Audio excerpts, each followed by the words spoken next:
You've probably heard of the great sage of China, Confucius.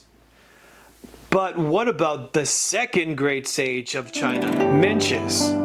Who was he? The many sayings of Confucius are like pearls of wisdom, but to us non-Chinese, they can seem unrelated and scattered.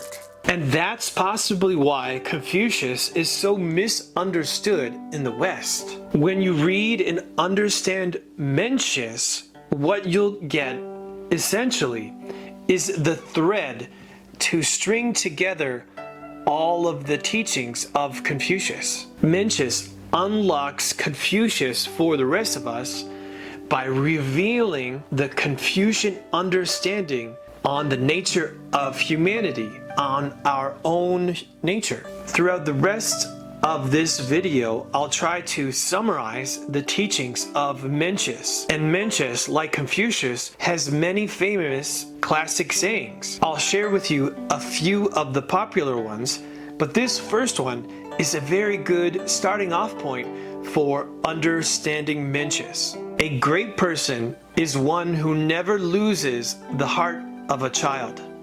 It's a simple yet profound statement. For Mencius, greatness isn't about wealth, power, or status, but rather it is about upholding the goodness that lies within each of us. The heart of a child symbolizes an individual's qualities of kindness, justice, respect, and wisdom. Together, these four virtues form the intrinsic moral compass that guides our thoughts, words, and actions, defining the very core of who we are and influencing the direction of our lives. The central virtue is kindness. In Chinese, it's called 仁, and it emanates from that part of us that wants to extend a helping hand to someone in trouble, to someone in need.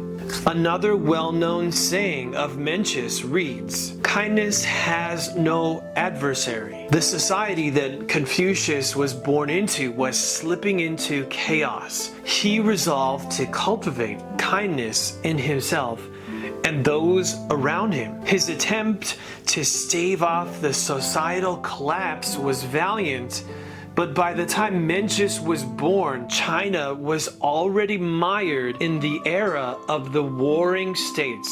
But the preciousness of what Confucius taught, that kindness was the path to bringing about harmony, was there for future generations to aspire to.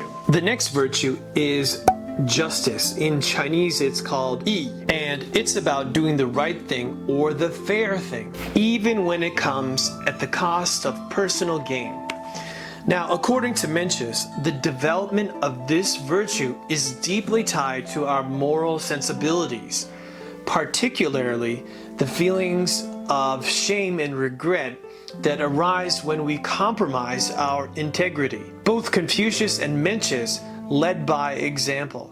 They gave up the stability of their careers and time with their families, and they endured countless hardships to realize their ideals. The words continue to resonate because they match up with their actions. The third virtue, which in Chinese is called li, is all about treating others with dignity. Confucius had great admiration for the founders of the Zhou dynasty and the etiquette that they established. These sets of norms and rituals fostered harmony between individuals of different ages, backgrounds, and skills. When those in charge stopped following the etiquette, they stopped deferring to others and let their egos go unchecked. Respect was lost, and everyone suffered the consequences.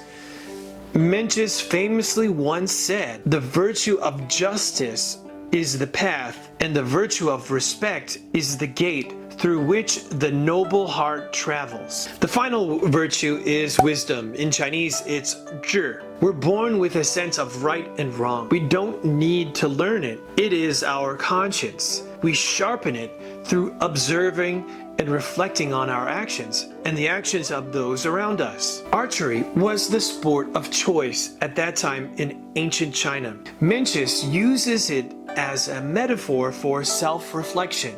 If you shoot and miss the target, you don't blame the other competitors, you readjust your aim and shoot again.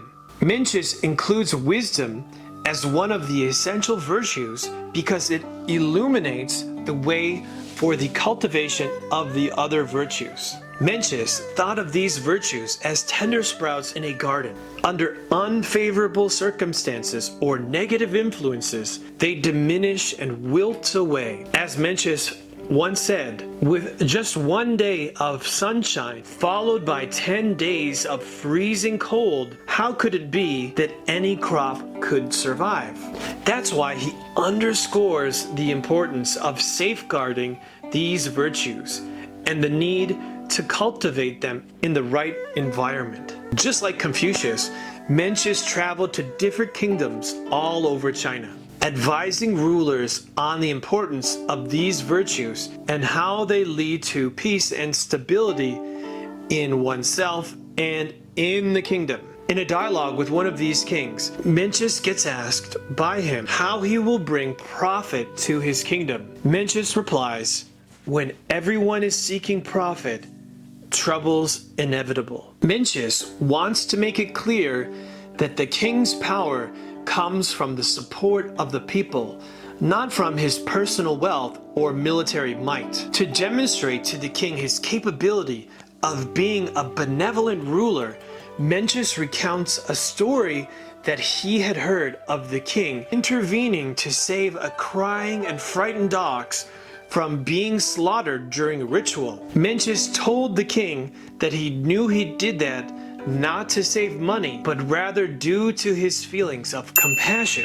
The question essentially was, if you went to such lengths to alleviate the suffering of an ox, why wouldn't you do the same for the people under your rule? Mencius concludes by saying, "For you to be a virtuous king is not a question of your ability, but rather your willingness to be one." The insightful words of Mencius carry a timeless message. The purpose of learning is simply to reclaim the lost heart. Thank you for watching this video.